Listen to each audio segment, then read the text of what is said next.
Oke, kalau dia nabi, yang dia ajarkan apa? Nabi itu menerima wahyu tidak wajib disampaikan kepada kaumnya, hanya untuk dirinya sendiri. Iya. Tidak punya kitab. Iya, nggak apa-apa. Jadi apa yang dia ajarkan kepada bangsa siapa? Saya bilang kan untuk dirinya sendiri tadi kan. Bapaknya Yusuf. Sebentar. Mau disambungin ke Ali Imran lagi, itu tambah nggak nyambung. Lu kenapa ke Ali Imran kalau Babelmu rusak? Lu tadi si Nandar itu bilang Eli Imran. Sudah? Sudah. Nah, ternyata data kamu tidak valid ya. Nah, saya buktikan bahwa Alkitabmu ini memang tidak valid. Tidak diketahui penulisnya siapa. Bahkan kodeks tertua itu kodeks berbahasa Yunani itu kodeks Vatikanus, perjanjian baru. Makanya saya tadi bilang kalau mengatakan sesuatu itu harus ada dasarnya. Jelas ini ya. Tafsir Perjanjian Baru PT Canisius, penerbit PT Canisius. Jadi saya tidak ngarang-ngarang. Ini editornya Daniel Durkheim ini memang Katolik. Buktinya iya, Katolik. Nah, menurut ini buktinya bahwa kita ada channel namanya Akademi Kristologi ya. Terpengaruh itu gitu. Dia bukan hanya mencampur aduk kemana-mana ngomongnya. Nah, ya udah ngomong aja dulu, ngomong. Ya, dia ngomong lagi deh. Biarin aja. Biarin teman-teman nggak sabar, biar aja. Ya, ini intisarinya begini ya. Tadi Ustaz Nandar itu berkata, Joni Sembiring mau bantu kayak pas. Ya lah dibantu kan jawabannya. Memang gini bro, tujuan Muslim itu hanya untuk memecah belah. Karena apa? Loh, pecah belah orang lu pecah sendiri kok. Lil alamin itu hanya kamu itu udah pecah sendiri, kenapa kami dibawa-bawa? Fakta. Kamu itu udah pecah sendiri, Muslim gak ikut campur. Ini makanya nanti maka yang sangat kejam itu adalah Allah, karena dia membuat janda dan yatim, istri dan anaknya Yesus. Ya kan? Oh, Bang Andi, karena dia udah nikah, dia punya anak, dia diangkat. Oke, kalau begitu saya bertanya, apakah karena ada unsur ketuhanan di dalam diri Yesus sehingga Anda mengatakan Yesus nggak menikah? Apakah ada unsur ketuhanan? Bisa jadi ya. Apakah Dwinatur keilahian ini yang menghalangi Yesus menikah? Tidak. Apa yang menghalangi Yesus menikah? Tadi Anda mengatakan Yesus di bumi ini itu memiliki dua natur. Ada manusia, ada fisiknya. Dari ujung rambut sampai ujung kaki itu adalah manusia. Betul. Ilahinya yang mana? Ilahinya adalah rohnya. Iya. Roh Yesus ini roh manusia apa roh Tuhan? Roh Allah, Roh Kudus. Roh Allah ada berapa? Satu. Jadi roh Allah sang pencipta alam semesta ini masuk ke dalam diri Yesus. Betul. Jadi di surga kosong, nggak ada roh Allah ya? Tidak ada.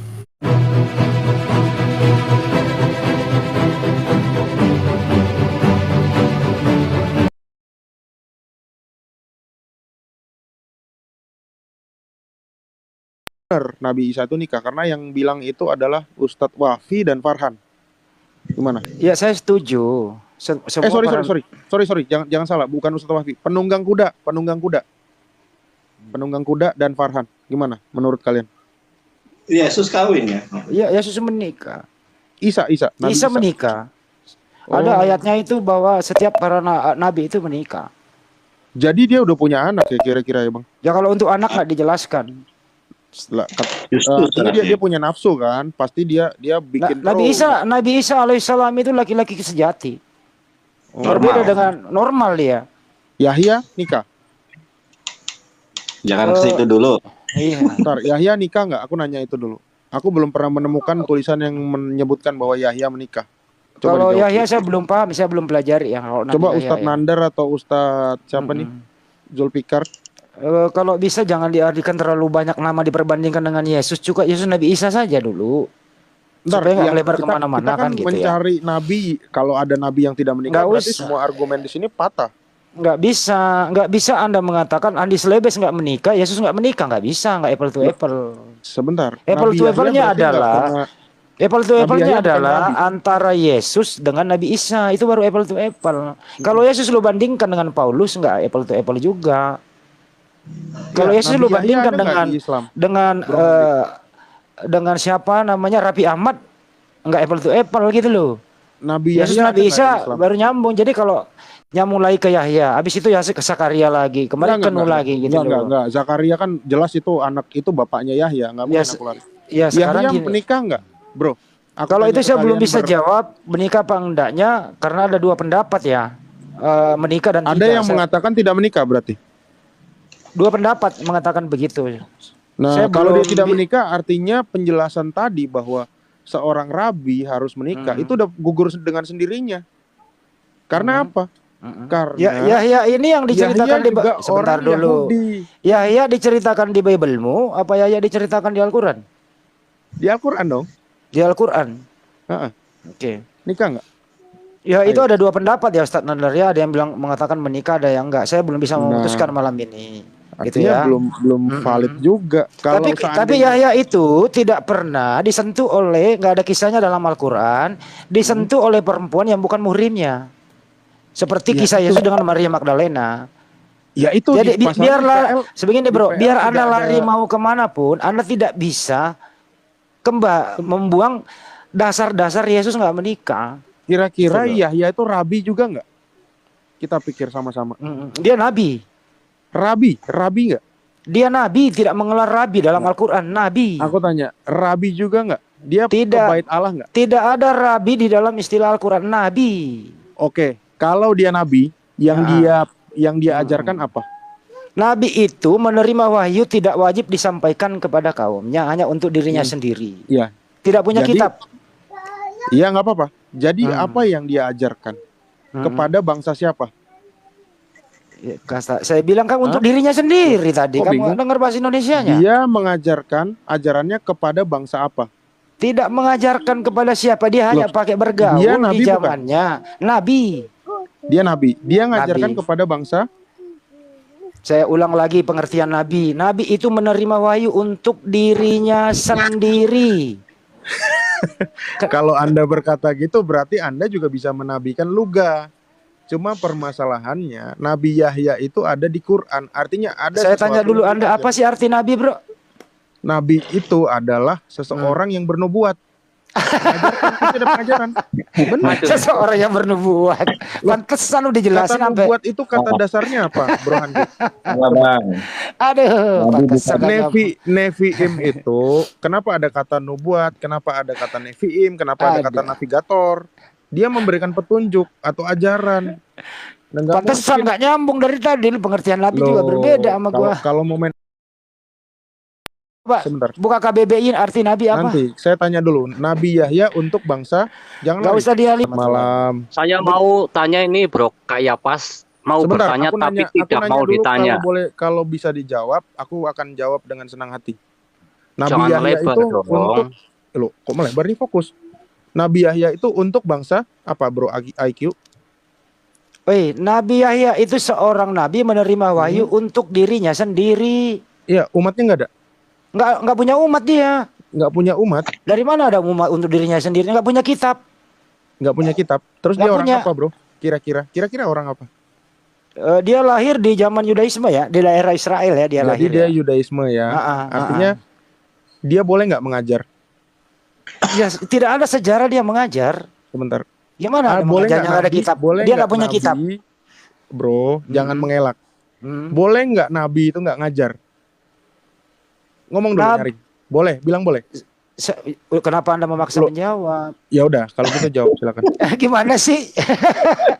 Orang udah dijelasin bahwa Nabi itu menerima wahyu tidak wajib disampaikan kepada kaumnya untuk dirinya sendiri. Artinya tidak wajib dia mengajar. Itu kan tafsirmu. Pertanyaannya. Kok tafsir saya ini pendapat seluruh umat muslim di muka bumi? Itu pendapat muslim itu. Pendapat muslim itu. Nabi itu menerima wahyu maupun ajaran dari Allah itu untuk dirinya sendiri. Ke kalian. Kecuali Rasul. Taruhlah dia adalah nabi untuk dirinya sendiri ya. Nah, terus Nggak ada orang lain yang percaya sama dia. Maksudnya dia untuk dirinya sendiri, nggak ada umatnya. Dia orang Yahudi bukan? Iya tadi udah dijawab kan? Ya, Gak gitu loh, Bang Epas. Fokus kita ini Yesus loh. Iya, kemana-mana dia. Dia mau ini aku fokus ke topik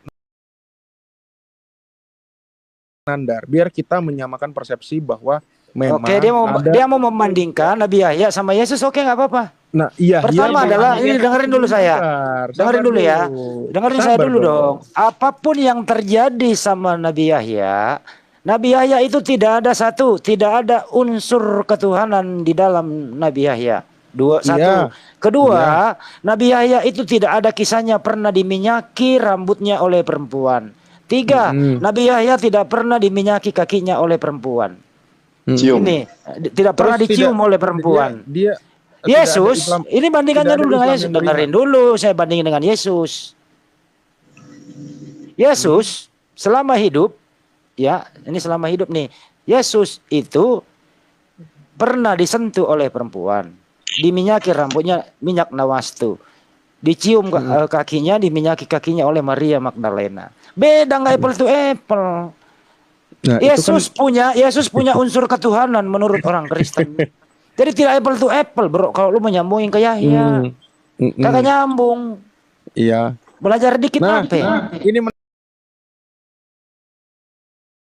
Sebagai Mary dari Betani, seorang perempuan meminyaki tubuh Yesus di kaki atau di kepala dengan minyak yang mahal. Bentar ya, saya put dulu. Dilanjut dulu Mas, dilanjut. Iya, ini dong. Artinya tidak boleh beriman kepada Nabi Yahya kalau gitu ya. Boleh nggak? Halo. Halo, halo. Halo. Halo, halo. Ya lanjut. Ya, bagaimana suara saya? Meropot atau tidak suara saya ini? Bagus. Udah bagus. Ya udah lanjut. Lanjut, Abah Jul.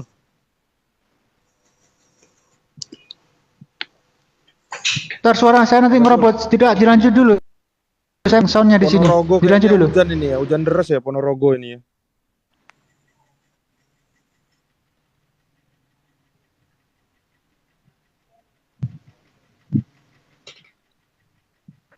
Ya, tadi aku akan menanggapi tadi si Nandar membuka tabel ya. Membuka tabel yang merupakan, nah aku justru mungkin kalau aku bikin tabel meskipun aku bukan historian, aku akan lebih baik nulisnya. Di situ aku sempat lihat tadi ya, bahwa ayahnya Maria itu namanya Eli. Itu tahu dari mana kira-kira? Apakah dari Lukas atau dari mana Lukas kira-kira? dan Matius beda loh itu. Beda Iya, loh. Makanya. Beda. Aku boleh minta penjelasan nggak? Ya, baca aja loh Biblemu, bro. Nggak usah minta Iya, penjelasan. nggak apa-apa. Aku tahu di situ ada Eli. Nah, itu bagaimana Eli bisa jadi bapaknya Maria? Ya lu baca aja Biblemu, yang nerangin kenapa Loh, nanya aku kami. makanya aku nanya. Ini dulu. Biblemu kok nanya saya gimana ente ini? Gimana Makanya sih ini bro aku lu? nanya Nandar. Aku nanya Nandar. Heran saya. Justru kita nanya itu kenapa ada dua penulis berbeda orang tuanya Yusuf. Nah, itu berarti tabelnya bener apa enggak kira-kira? Kira-kira Ya menurut lu Bro Andi? gimana? Bebel lu ini. Menurut saya tabel itu, makanya tadi aku bilang kalau aku yang nulis mungkin lebih bagus buat jadi standar cocok Ya, lagi. lu Bro pernah Kayapas, kok Yesusnya hilang, ini Yesusnya Bro Kayapas, aduh. Enggak, jangan kayak dulu Pak. Ini Lukas antara Matius itu gimana itu berbeda itu bro? Yang mana lu percaya? Ya. Udah? Ya, Iya. tuh. Ya. Sebetulnya itu betul tadi bahwa Eli itu juga adalah Matat. Tapi bapaknya Maria bukan Eli namanya. Jadi bapaknya Nah, Yusuf kalau mau ini. disambungin, Bapaknya Yusuf. sebentar. Mau disambungin ke Ali Imran lagi, itu tambah nggak nyambung. Lu kenapa ke Ali Imran kalau Bebelmu rusak? Lo tadi si Nandar itu bilang Eli Imran kata dia. Bebelmu rusak lu ke Bentar. Al-Quran. Nandar, lo Ada tadi aja. bilang Eli Imran nggak? Lo ada bilang Eli Imran nggak? Nggak ada. Ah, Nggak. gua rekam lo. Jujur Loh. dong. Ya rekamnya. Jujur dong, bro. Ya aku lupa lagi yang mana. Aku dari tadi diam aja. Ya, waktu menunjukkan ayahnya Maria, kamu bilang ini Eli Imran, kamu bilang. Ya enggak? Kapan? Lanjut aja bro, Nah. lanjut aja. Lo Lanjut aja. jujur dong, jangan gitulah. Aku Jangan lupa gitu lah. lagi yang mana. Injil Maria itu ada apa enggak sih, Edwin? Injil Maria. Injil Maria. Injil Maria. Iya. Injil Maria itu apa? Abah? Ada enggak Injil Maria ini? Injil Maria, nggak ada Injil Maria, Pak. Itu mungkin apokrifa kali. Karena ini dari literatur Gnostik Nag Hammadi Namanya nih. udah gnostik gitu loh. Sekarang kalau kita bilang bicara Makanya saya gnostik tanyakan itu ada apa tidak itu loh. nggak ada, Pak.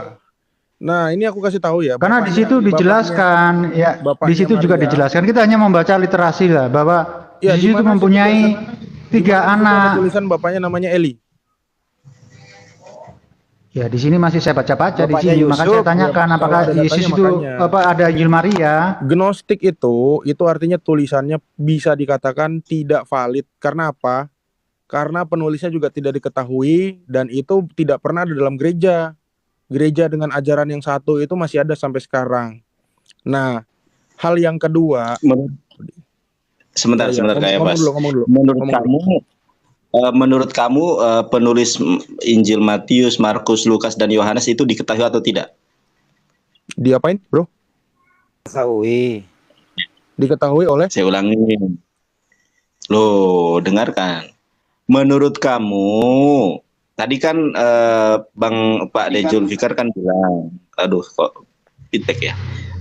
Pak Dejul Fikar tadi bilang terkait Injil Maria Magdalena. Nah, tadi kamu tanggapi Injil Maria Magdalena ini tidak diketahui penulisnya. Pertanyaan saya, penulis Injil Matius, Markus, Lukas, dan Yohanes diketahui tidak? Pasti bingung. Diketahui. Datanya Maksud mana? saya perbandingannya di situ. Ya, diketahui datanya mana?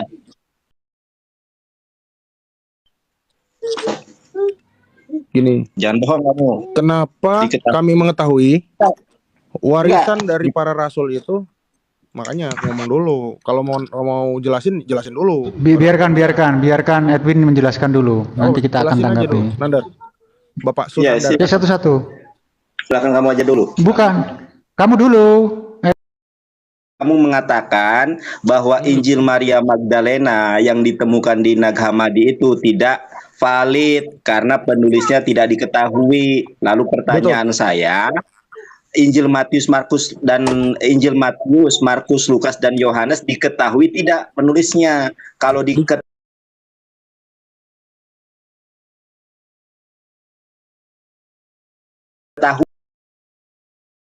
Karena dasarnya mana? dasarnya adalah pengajaran para rasul, ya. Kisah para Rasul 2 ayat 42. Di situ ada ajaran merupakan lisan dan tulisan. Coba dibaca. Aduh, sebentar. Ke bawah dulu, Ke bawah, turun. Ya, jadi tulisannya itu anak gua biasa, bro. Mau ikut debat juga. Nah, hati-hati mau alap loh. Anak gua ya memang gua suruh baca Quran dari kecil. Baguslah. Biar ini Mantap.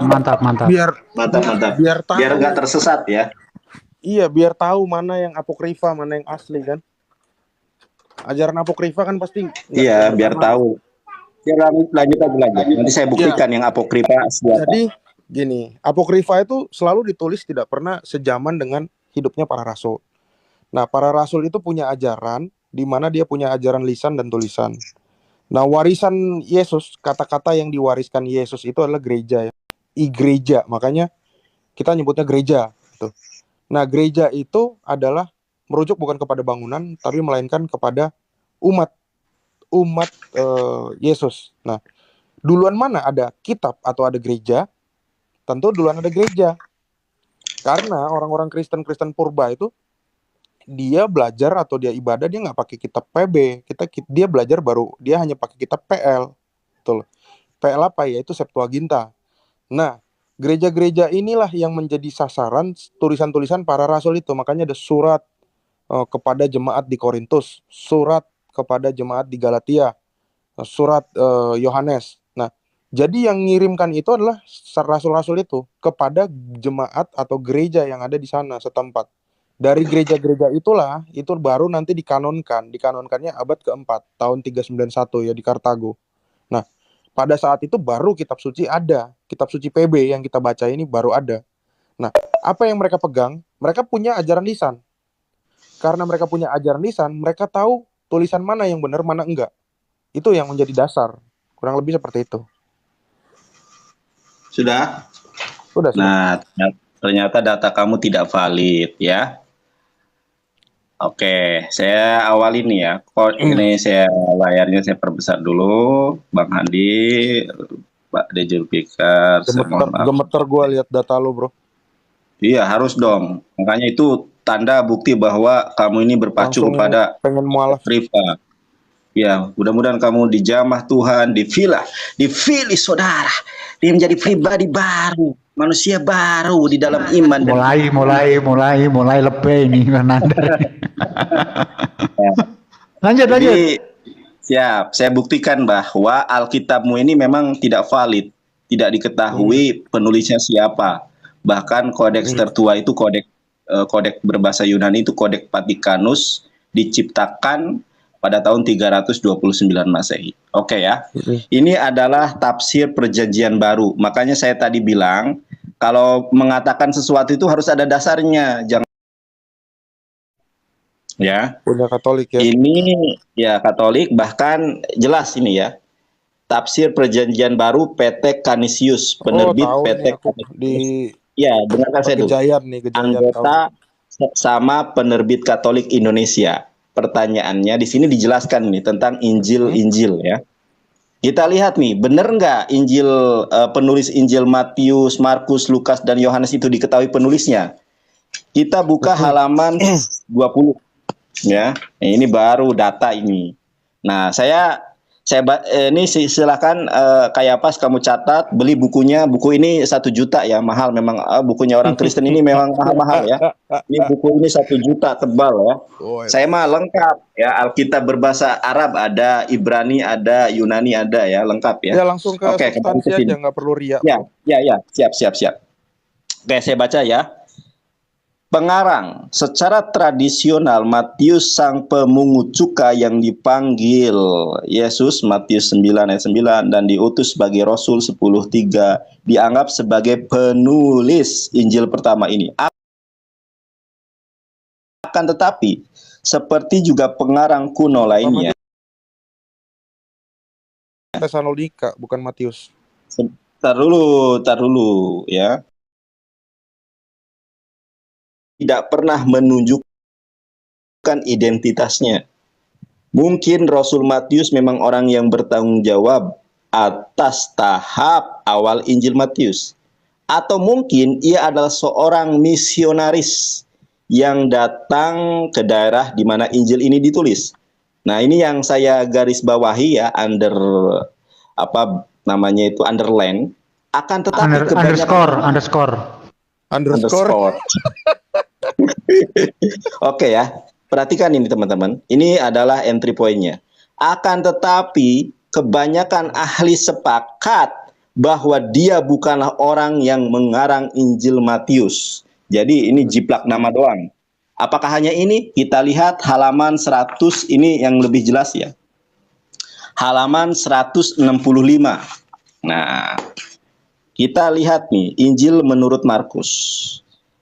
Pengarang sesungguhnya dari Injil ini seperti juga dengan pengarang ketiga Injil lainnya tidak kita ketahui. Jadi sangat jelas bahwa pengarang Matius, Markus, Lukas, dan Yohanes tidak kita ketahui. Jadi no name, kitab apokripa, cuma sayang sekali dikanonisasi atas unsur politik Roman Empire. Ini sangat jelas ya, ini adalah sumber dari kekristenan itu sendiri. Saya tidak ngarang-ngarang.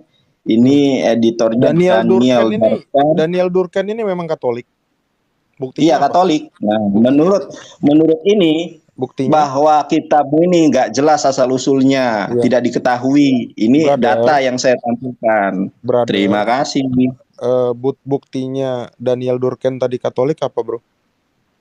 Loh, saya nggak mengatakan dia Katolik, dia apa, tetapi data yang saya sampaikan ada berdasarkan sumber kekatolikan ini sendiri, bahwa itu bukan Injil Matius, Markus, Lukas, dan Yohanes, Injil Matius, Markus, Lukas, dan Yohanes tidak diketahui namanya, tidak diketahui. Kalau tidak diketahui, tidak valid. Kalau tidak valid, palsu. Jadi kalau kamu mau selamat, ikuti yang benar Al-Quran. Jadi benar tuh kamu mengajarkan Al-Quran kepada anakmu. sudah boleh berpendapat, Bro Yonatan? Ya, pendapatmu Ya harus ada boleh, dasar. silakan. Ya, nanti Kalau jangan saya dipotong dasarnya ya. buku. Iya, jangan dipotong ya. Boleh? Boleh? Halo?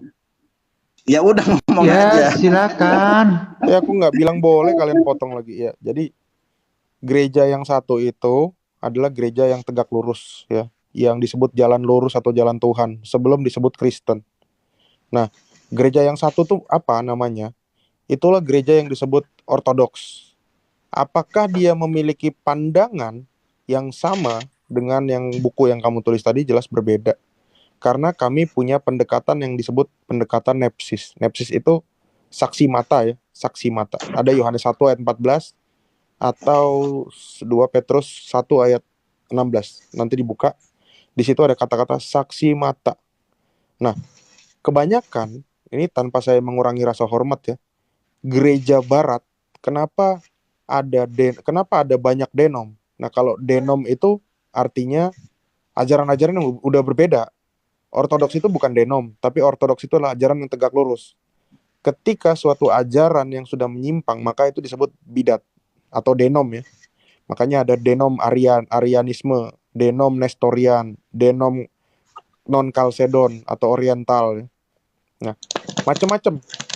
Nah, seiring berkembangnya gereja yang ortodoks itu masih ada sampai sekarang gitu.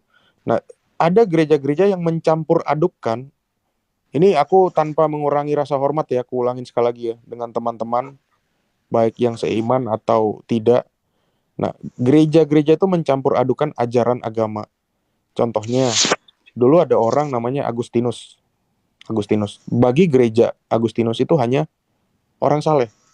Namun gereja-gereja tertentu mengambil tulisan-tulisan dari Agustinus itu dijadikan patokan agama, dijadikan patokan penafsiran kitab suci. Nah, siapa yang menulis? Salah satunya dari golongan yang disebut sebagai skolastika. Skolastika ini mencampurkan ajaran Kristen dengan ajaran Plato, Neoplatonisme atau tokohnya Socrates. Ya. Bisa nggak sih ngomong nggak diputer gitu, Pas? Sebentar, mesti jelas dong. Kan dipotong. Kalau dipotong ngomong aja. Biarkan Mas Andi. Kita harus sabar lah. Andi aja dulu yang ngomong. Sabar dulu. Ya, Ngomong. lanjut. Win, lanjut nggak apa-apa. Biasalah selingan. Lanjut. Asik kok dengar keterangan dari kamu. Ya, jadi ada pemahaman yang mencampur adukan ajaran Plato, Neoplatonisme dengan ajaran gereja. Itu disebut dengan aliran skolastika ya. Nah, gereja yang satu itu apakah menerima? Tidak, karena gereja yang satu itu sampai sekarang tidak pernah ada kurikulum filsafat. Tapi kalau gereja-gereja yang lain ada kurikulum filsafat, jadi mencampur adukan. Nah, dari gereja yang udah terpisah itu terpisah lagi, ada aliran namanya akademik. Makanya mungkin ada channel namanya Akademik Kristologi ya, terpengaruh itu gitu. Dia bukan hanya mencampur adukan. Kemana-mana ngomongnya. Nah, ya udah ngomong aja dulu, ngomong. Ya, dia ngomong lagi deh. Biarin aja. Biarin teman-teman nggak sabar, biar aja. Ya, ini intisarinya begini ya. Tadi Ustaz Nandar itu berkata, khusus di Matius dulu nih. Itu ada 2 Matius gitu ya. Udah, ngomong aja dulu, ngomong. Ya sini saya ngomong, makanya nanti lu tanggapi. Tapi ngomong dijawab, ya. dipotong. Kalian tidak menghargai pertanyaan kalian sendiri. Ada 2 Matius, 1 Matius, 2 Matius pemungut cukai. Ya, ada 2 nih. Baginda Muhammad aja nggak tahu Matius itu siapa gitu loh. Makanya ini aku jelasin. Iya, ini nggak bagaimana kamu bisa lebih tahu daripada nggak ada kamu, hubungannya gitu. Itu. Gini ya, ada 2 Matius bro, dengerin dulu ya. 1 Matius pemungut cukai. Pertanyaannya, apakah di antara kedua Matius ini salah satunya adalah penulis atau di antara keduanya bukan dia yang menulis? Itu aja dijawab gitu loh. Ini kemana-mana, sampai ke ada akademik segala dibawa-bawa gitu loh. Ya, Kamu nyalahin gitu loh. Emang nggak nyampe. Ya biarin aja, kan yang menilai nanti ini yang di luar toh. Muter atau tidaknya kan saudara-saudara kita yang menonton. Itu di penonton YouTube juga pada ketawa-ketawa, ini apa ya diomongkan. Tapi biarlah dia itu ngomong, semakin banyak ngomong kan semakin banyak keterangan yang kita dapat. Silakan. Saya sayang Edwin. sama dia Pak Jul. Semakin banyak dia ngomong kan semakin gak nyambung. Gue sayang loh. Nah itu maksud saya itu begitu. Maksudku itu. Tapi kalau nggak mau diperingatkan ya biarin aja lah. Ya. Silakan. Ya, Atau dibantu temennya si nih Handi Joni aja kalau Sembiring. nggak jelasin. Ini aku ngomong dipotong. Ya memang adabnya Muslim itu gitu ya. Selalu di dunia depan.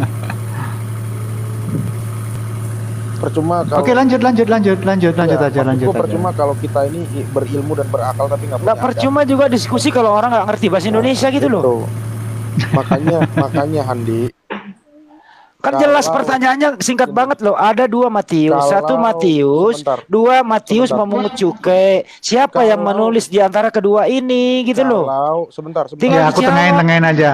Beginilah ya teman-teman dari kekristenan. Kalau ini adalah sebuah pertanyaan yang by data. Ya kita lihat sendiri. Kalau teman-teman Kristen itu menjelaskan ketuhanan mereka itu perlu waktu yang cukup lama. Karena pemahaman mereka dengan kita itu beda. Mereka keesaan Tuhan itu ya kayak begitu. Kita jadi ngantuk gitu loh. Kalau di Muslim jelas siapa nama Tuhanmu, Allah Subhanahu Wa Taala. Kalau di Kristen pasti menjelaskan apa itu Bapa, apa itu Yesus, sampai proses penciptaan dan lain sebagainya. Ini nggak apa-apa, itu kepercayaan mereka. Ya seperti ini. Iya macam-macam lah, nggak apa-apa lah. Nanti audien di luar sana yang akan menilai. Agak ngantuk dikit-dikit buat Ya teman-teman. silakan dijawab. Aku Sambil mau ke duduk, Seronda, sambil dengerin. Aku mau ke Ya Seronda. itu. Nah, lebih baik Mungkin nanti saya ke tempat Handi aja sekalian beli coto Makassar sekalian. udah lanjut. Istirahat dulu, Cepas Nanti- istirahat dulu. Ini ada Joni Sembiring nih, Kristen kayaknya. Istirahat dulu, kumpulkan tenaga. Nanti Joni Sembiring mau bantu kayak pas. Ya lah dibantu. Kan jawabannya nggak susah-susah sih. Muslim apa Kristen, Joni? Ya Kristen. Oh, Protestan apa Katolik? Kalau Cepas Ortodok. Nanti beda. Bukan protes. Tujuan memang gini, Bro. Tujuan Muslim itu hanya untuk memecah belah. Karena apa? Loh, Kamu cebelah orang lu pecah sendiri kok. Rahmatan lil alamin itu Woi, hanya dogma. kamu itu udah pecah sendiri. Kenapa kami dibawa-bawa? fakta. Kamu itu udah pecah Sebentar. sendiri. Muslim gak ikut campur. Ini makanya nanti ku jelasin aku punya perpecahan gereja nanti makanya bingung. Aku punya satu kutipan hadis ya. Kami ini Oh, itu Matius. Sebentar, Kayak aku itu loh punya sama satu Matius. Kenapa ke kutipan hadis? Aku punya satu kutipan hadis yang menarik. Aku juga Kami punya ini kutipan yang sangat menarik Sebentar, yang ada di bro, Bible. jangan Artinya potong, apa? Tabe. Di sana ada Amsal 7, 18, 19. Kutipannya Tabe. sangat bagus untuk dibaca oleh Tabe, seorang tabe. istri yang Bentar, ditinggal bentar, oleh bentar, suaminya bentar, bepergian bentar, keluar bentar, kota. Sebentar. Di sana Ajar, tertulis. Gantian Kaipas nih kasar ngomongnya. Kaipas Iya, nggak boleh gitu. Makanya nih ini aku sampaikan dulu. Kamu tadi ngomong sampaikan dalam satu bahasa aja. Ibrani. Astaga, Bentar kan dulu. belum selesai. Satu Sebentar. aja satu kalimat Enggak. aja boleh nggak? Iya sebentar. Aku dengar kamu tadi bilang tame, nggak boleh gitu. Tame itu najis loh. Kamu bilang Tabe, Bang Andi astaga, Enggak. itu bahasanya si Handi. Jangan. Tabe itu permisi. Kalau bahasa Jadi saya Batak, kalau boleh Tabe. berbicara loh ya data ya. ya Gue jadi yakin, begini, Handi. Kamu gue ngerti yakin ya. Istri lu Sebentar, kalau lu sebentar, keluar Handi. kota, dia tidak mungkin akan membaca Amsal 7, 18, 19 seorang diri dengan Iya, bahasa yang keras. masalahnya yang Dia tidak akan kontrol berani baca juga itu. nggak mual. Data. Udah gini ya, giliran aku ya. Tadi kayak pas kan memprotes data yang saya bawa, terus Apa? di Pak Jo, katakan di bentar, counter belum- oleh belum- Mas belum- Nandar. Nah, ya udah kalau nggak mau dipotong silakan berbicara. Ya silakan. Jadi begini, kalian mesti ingat satu kutipan ini ya. Bagus nih buat Handi ya. Kami ini adalah ajaran damai. Yang nggak percaya kami bacok. Itu salah satu kutipannya itu. Bagus tuh Handi. Di apa Baik. namanya kata-katanya dilengkapin. Yang kalau mencuplik itu pakai sitasi gitu loh bahasa ilmiahnya. Katanya orang Kalau- ilmiah. Sebentar, kalau dia ajaran damai, ajaran kasih, bagaimana dengan Yesus? Nah, aku tidak bagus. membawa damai ke terbuktikan- muka bumi ini, tapi aku terbuktikan membawa yang tadi melainkan dalilnya aku pedang. baca. Bagaimana itu Kami kalau Yesus ini membawa pedang? ajaran damai, rahmat bagi semesta. Yang nggak percaya kami bacok. Di mana itu ada datanya begitu?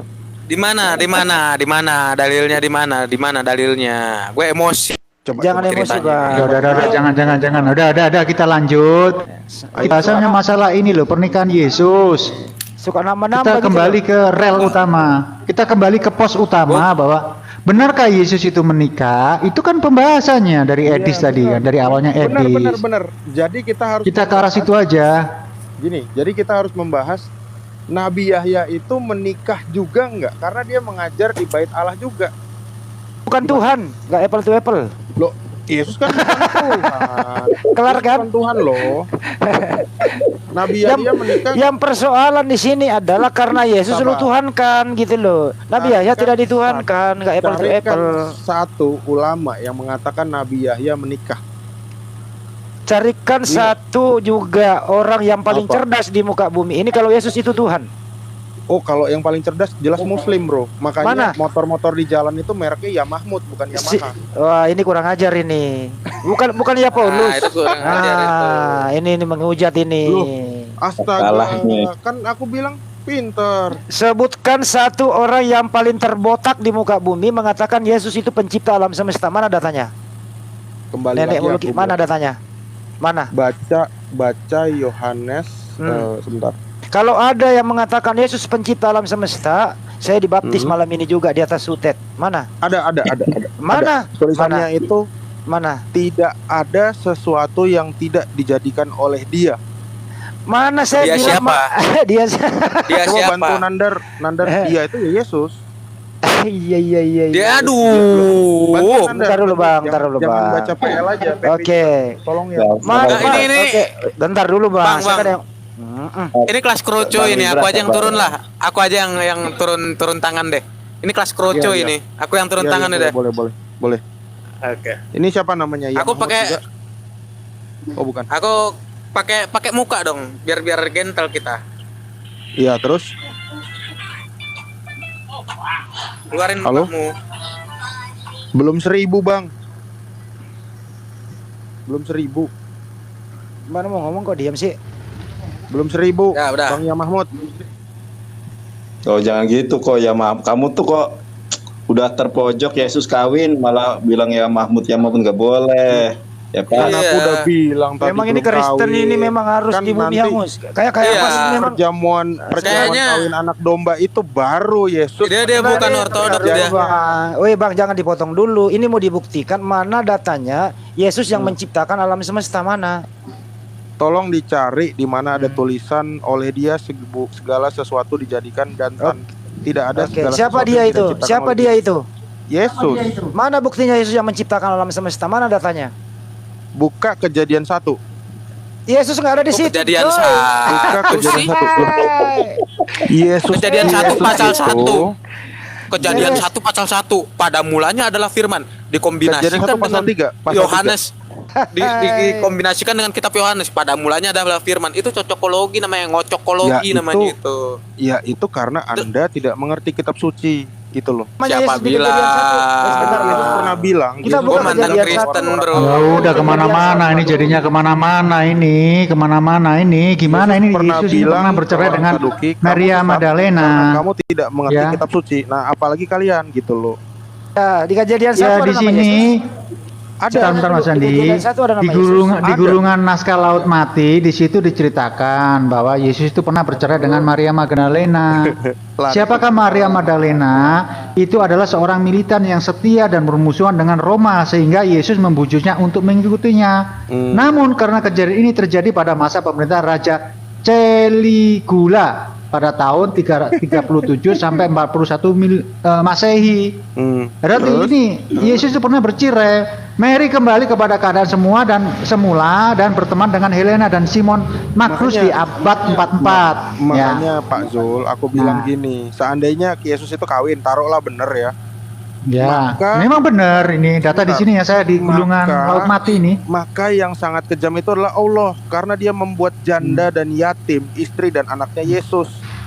Iya, Mm-mm. Oh, Bang Andi Karena keluarin dia ayat udah kamu. nikah, dia punya anak, dia diangkat ke Mm-mm. surga. Anisa 158. Bener gak? Mm-mm. Benar. Lihat Cuma benar, buktikan udah Yesus. bilangan nih. Kejam Emang- banget kalau kayak gitu. Emang Biblemu itu rusak, kenapa pakai Al-Quran sih? Loh, kan Jadi gini. Kan Yang Quran kejam itu itu sebenarnya penerang. yang sebenarnya yang kejam itu sih kayak apa? Yang kejam itu Hansip Romawi yang membunuh Yesus. Iya, Itu yang masalahnya dia kejam. bangkit lagi Pak Zul. Kecuali dia nggak bangkit, itu membunuh. Nah ya bangkit lagi kan gak nemuin anak istrinya. Gini. Nah, ada dua kayak pasal- begitu kan gak nemuin ada anak dua istrinya. pasal- Bentar, Pak Zul. Ada 2 pasal yang dikenakan. Pertama, Hmm. waktu Yesus itu meninggalkan anak istrinya. Yang kedua, si pengganti Yesus, si stuntman ini tidak pernah ada yang memikirkan dia itu Pembunuhan mati. berencana loh itu, pembunuhan berencana. Iya, itu kena 340 KUHP itu. Betul. Yang nurunin Anissa 157 itu kena. Ini kebanyakan minum ini kali ini ya. Apa Ya namanya? nggak apa-apa. Air cucian beras kali ya. Kami ini udah Tajib. Belum lagi ini Lydia juga istri keduanya Yesus. Itu adalah. Dan Yesus juga punya anak yang bernama Jus. Itu ada itu. Lengkap kok di sini. Astaga. Ada juga namanya Tamar.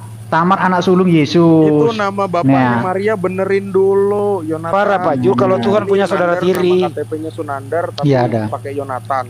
Kalau saudara tirinya Tuhan mas kira-kira masuk surga nggak tuh? Saudara tiri Tuhan siapa tuh? Yakobus. Ya terserah lu.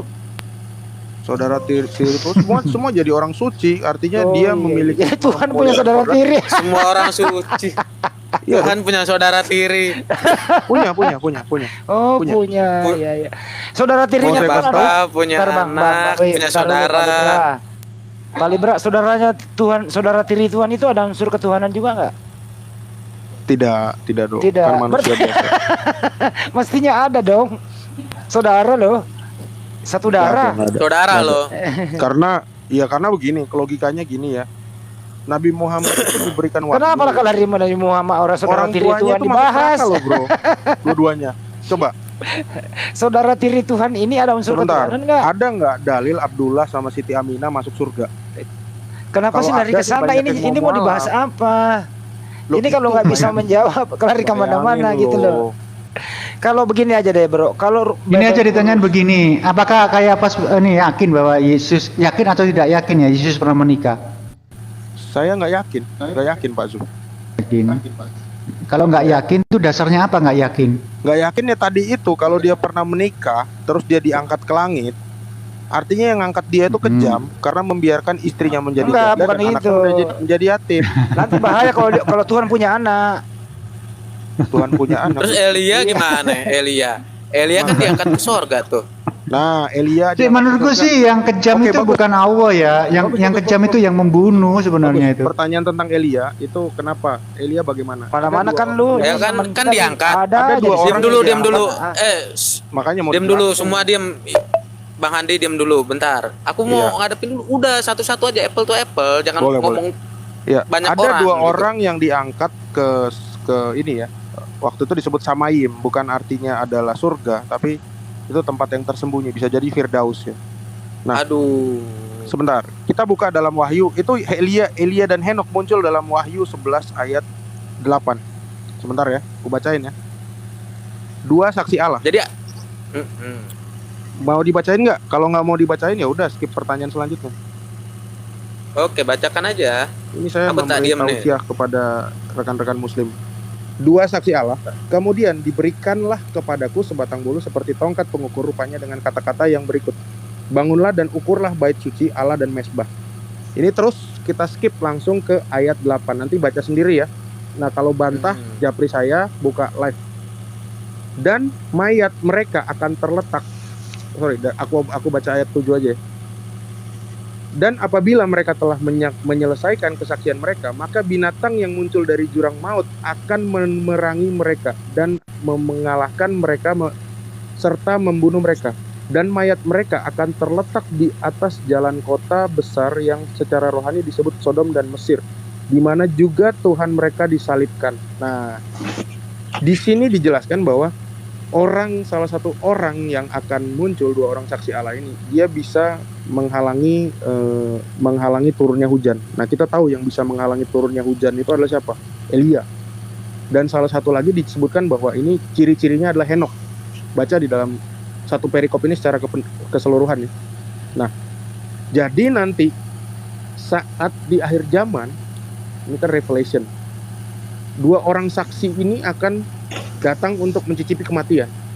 Nah, inilah yang jadi dasar bahwa ada ajaran yang mengatakan, ini kan ada jurang maut, bahwa nanti Yesus itu akan membunuh babi. Dan ayat ke-8, di mana juga Tuhan mereka disalibkan. Dan orang-orang dari segala bangsa dan suku dan bahasa dan kaum melihat mayat mereka. Nah, di sini yang menjadi ada pematahan salib. boleh jadi ya, bisa jadi dulu Nabi Muhammad membaca kitab Wahyu, nggak menutup kemungkinan. Nah, di sini kalau kamu baca secara utuh, kamu akan menemukan bahwa ini adalah Elia dan Henokh, di mana dua orang ini harus mati untuk menjadi saksi Kristus, gitu. Udah. Sudah. Itu penjelasannya cuman sempal-sempal dengerin YouTube penjelasan dari Archimandrit Romo Daniel Biantoro. Beliau mengatakan bahwa ada namanya tempat persinggahan sementara orang-orang calon penghuni surga, itu namanya Firdaus. Dia bukan surga tapi penghuni sementara untuk ke surga.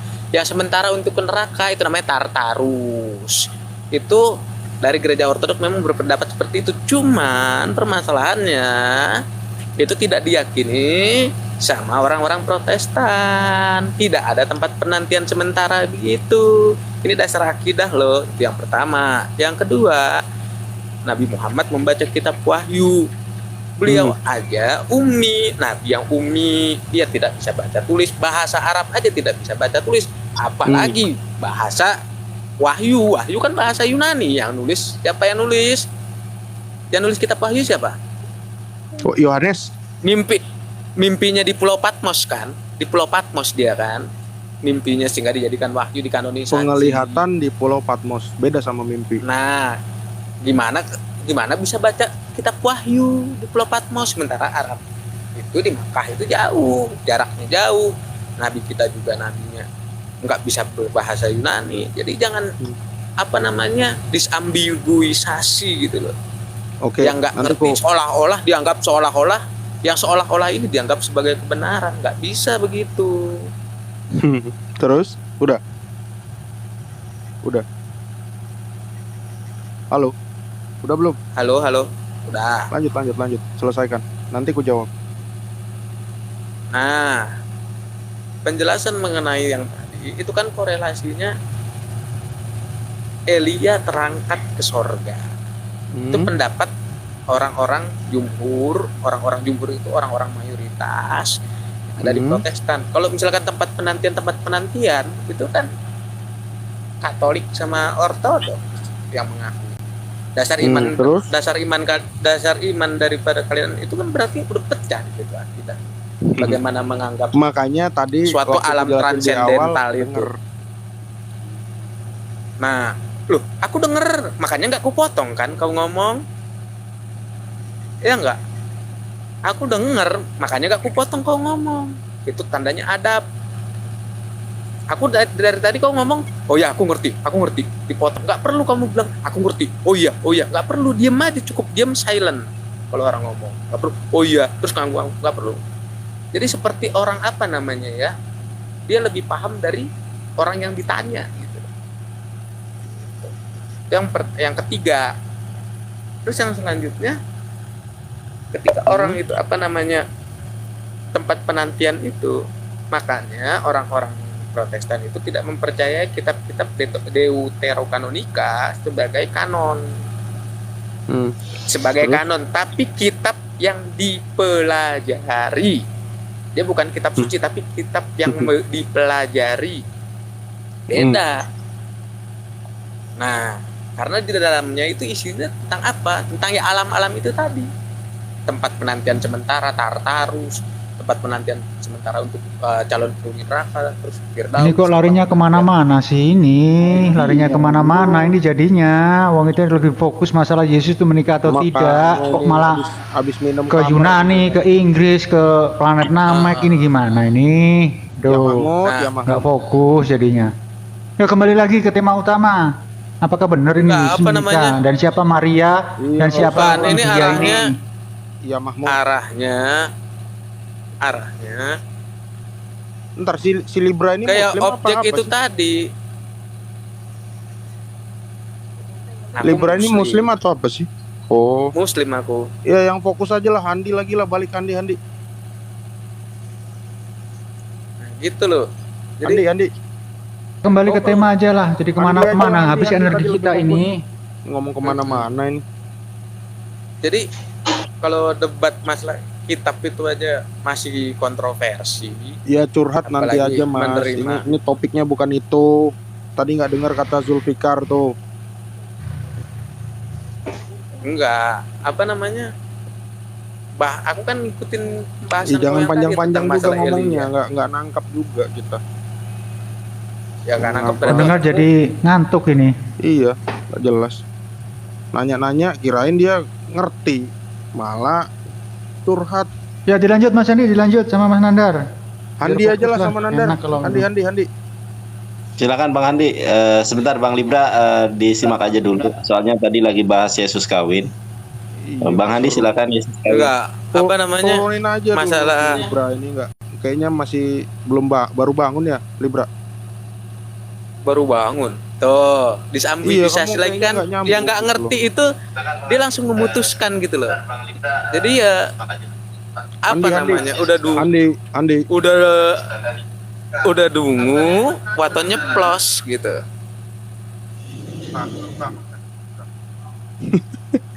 Ngomong apa nggak jelas. Ada dua suara siapa ya? Jabania. Siapa nih Jabania ya? Halo Ya, Jabania. Zabania Kudrot Irodot. Jadi gini ya, kembali ke topik ya. Gini ya teman-teman. Kalau diskusi itu biar kita live di YouTube juga loh. Kalau kita berbicara mengenai harga cabai, ya khusus ke harga cabai saja. Nggak usah jelaskan harga material, baut 12, paku 5 cm. Nggak perlu gitu loh yang mana-mana. Topik kita adalah Yesus menikah. Jadi kembangkan aja ke sana. Iya. Kalau Nah, apa namanya kalau Yesus menikah? Pahamnya Ya, itu aja. kalau Mereka gini sendiri kalian dasar berdua aja pondasinya ngobrol, aja beda-beda gitu loh. Mereka jadi Astaga bro.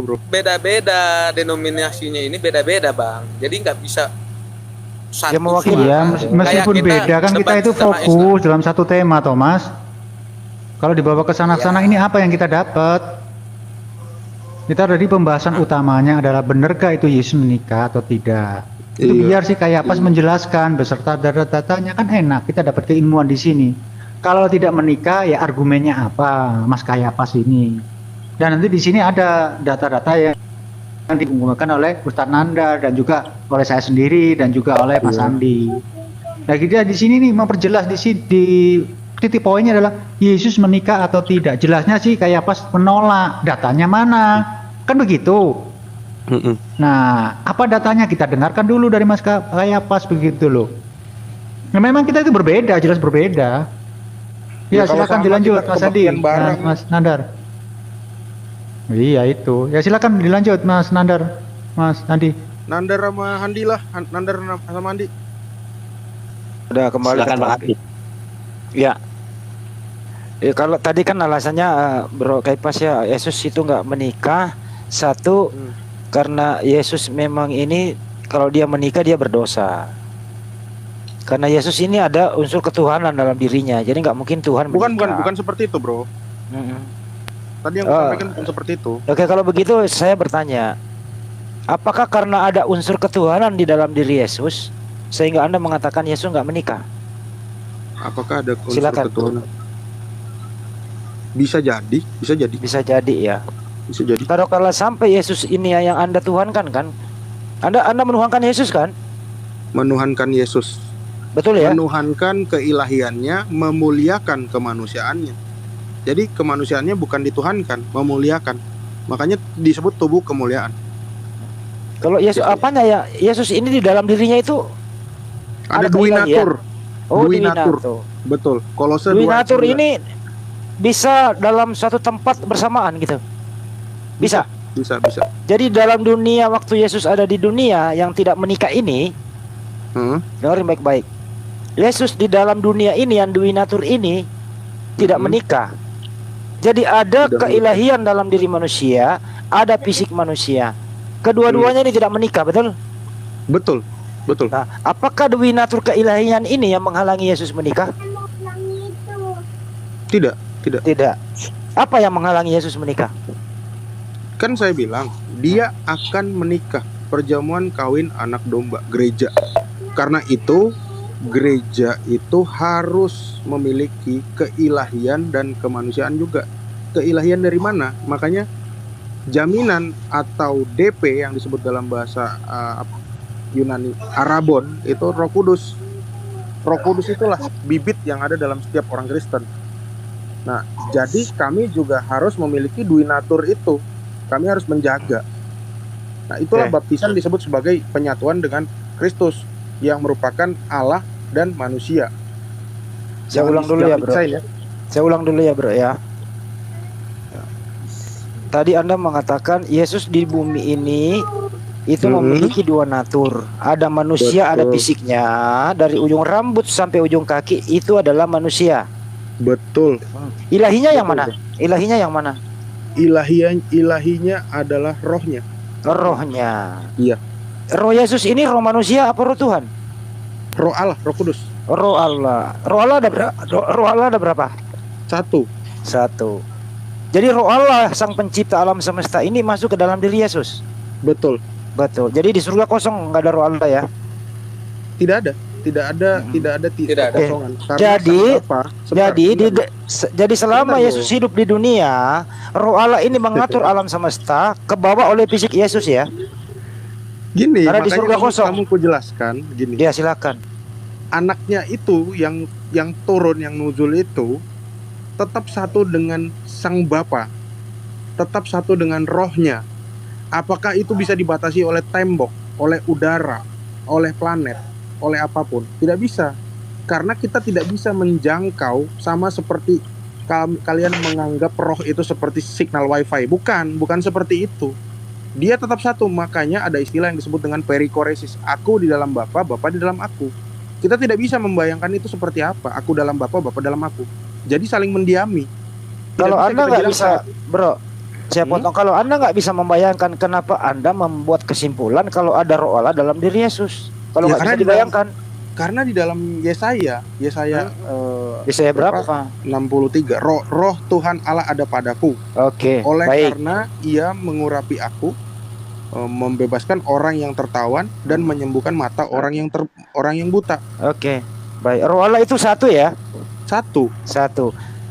Waktu Yesus ada di muka bumi, roh Allah ini masuk ke dalam fisik Yesus toh? Iya. Berarti roh Allah di surga nggak ada, kosong. Loh, satunya itu satu tidak terbatas, bukan artinya. Saya nggak nanya keterbatasannya, saya nanya jumlahnya. Jumlahnya satu. Jumlahnya satu. Waktu Yesus ada di muka bumi, roh Allah ada di surga atau ada di dalam diri Yesus? Ada di surga dan dalam diri Yesus. Berarti dua. Tidak terbatas. Berarti dua. Berarti dua. Ya, kamu membatasi roh itu seperti sinyal wifi namanya. Saya nggak nanya batasannya, saya nggak namanya keberadaannya. Saya nanya jumlahnya. Sebentar, di situ jumlahnya satu. Makanya satu. Di situ keterbatasan. Di situlah keterbatasan kalian mengatakan Allah Maha Besar. Kalian bilang Maha Besar, tapi kalian membatasi. Nggak usah terangin ke sana. Sekarang ini Anda ini dengerin dulu. Roh Allah masuk di dalam diri Yesus, sehingga roh Allah ini masuk ke dalam ujung rambut sampai ujung kaki. Roh Allah itu satu. Kalau roh Allah satu, artinya ada roh Allah di dalam diri Yesus. Di surga ya kosong. Itu bahasa sederhananya. Lah, kamu membatasi antara surga ya. Lo yang membatasi siapa? Orang kamu yang memasukkan roh Allah ke dalam diri Yesus kok. Enggak dong, makanya itu dibilang. Kamu yang memasukkan, kamu menuduh orang lain, Bro. Mungkin kamu belajar apa itu perikoresis. Bukan usah berperikoresis. Yang memasukkan begini, Bro kayak pas. Yang memasukkan roh Allah ke dalam diri Yesus siapa? Nah, ini suatu term yang baru harus kamu pahami dulu, Bro. Sekarang dulu, yang berpendapat memasukkan roh Allah ke dalam diri Yesus, ente atau saya? Yang berpendapat memasukkan roh Allah ke dalam diri Yesus siapa? Saya atau situ? Aku bilang memang karena dia fitrahnya adalah Allah. Oke, artinya pendapat kamu mengatakan bahwa roh Allah ada di dalam diri Yesus. Roh Allah itu satu. Artinya kalau roh Allah masuk di dalam diri Yesus yang satu ini, berarti di surga kosong karena cuma satu. Iya, oke. Apa yang membatasi antara roh Yesus dengan surga? Yang membatasi adalah terhalangi oleh apa? Oke, baik. Terhalang oleh fisiknya Yesus. Tidak, terhalang oleh fisiknya Yesus karena masuk di dalam fisik. Ya, roh itu karena kamu menganggapnya seperti Casper, asap gitu. Roh itu di kami itu sama, tidak bisa didefinisikan. Apa fungsi roh di dalam diri Yesus? Roh Allah ini fungsinya apa? Fungsinya karena dia adalah satu, adalah fungsinya roh apa? Menghidupkan atau mematikan? Menghidupkan. menghidupkan. Betul. Selain menghidupkan apa lagi? Menghidupkan. Ya Menghidupkan saja. Roh Yesus punya roh berapa? 1. Apakah roh Yesus sama dengan roh ibunya, beda atau sama? Beda. Beda. Jadi Bunda Maria melahirkan Yesus yang rohnya berbeda dengan rohnya ibunya gitu. Beda. Beda. Ya, Jadi Bunda itu- Maria pernah, dengerin dulu. Jadi Bunda Maria pernah mengandung roh Allah, betul? Pernah, makanya dia disebut sebagai Theotokos. Oke. Waktu Bunda Maria mengandung roh Allah, berarti roh Allah terkurung 9 bulan dalam kandungan Bunda Maria, betul? Kalau pemikiran membatasi itu artinya kamu bisa betul, tapi Bukan saya saya- itu tidak betul. Bukan saya membatasi kandungannya Bunda Maria yang membatasi kok. Saya nggak pernah mengandung. Artinya gini bro, artinya Gimana, kamu bro? membatasi roh yang tidak terbatas itu dibatasi oleh kulit manusia yang ada di rahim Loh. orang yang bernama Maria. Yang memasukkan roh Allah ke dalam di kandungan Bunda Maria siapa? Yang memasukkan adalah Allah. Berarti waktu di dalam kandungan Bunda Maria itu terbatas atau tidak? Dalam kandungan tidak terbatas dong. Tidak terbatas. Jadi kandungan Bunda Maria itu seluas lapangan bola. Betul. Bahkan lebih luas lagi dari yang kamu pikirkan. Wah, astagfirullah, ternyata kandungan Bunda Maria luas banget ya. Sebentar, makanya dia disebut Theotokos. Artinya lebih luas mana Bung Karno daripada kandungan Bunda Maria? Luas mana? Sebentar, kalau rohnya itu Astagfirullahaladzim. sebentar. Astagfirullah, ya kamu so membetulkan dengan astagfirullah. Sebetulnya orang-orang kamu ngomongin. Kamu sosok astagfirullah aja. Framing lagi. Kok framing? Disambiguisasi lagi. Aduh, bro, kamu mending turun dulu nyimak gitu loh. Artinya begini ya, bro ya. Jadi Artinya roh itu tidak bisa kamu batasi, Handi. bukan kamu saya yang membatasi roh. membatasi. Enggak, Orang kamu roh itu gini ya. kandungan Bunda Maria yang Gini, membatasi, gini, bro. Di dalam sebentar, di dalam ini aku tidak membenarkan, tapi kita perlu kaji apabila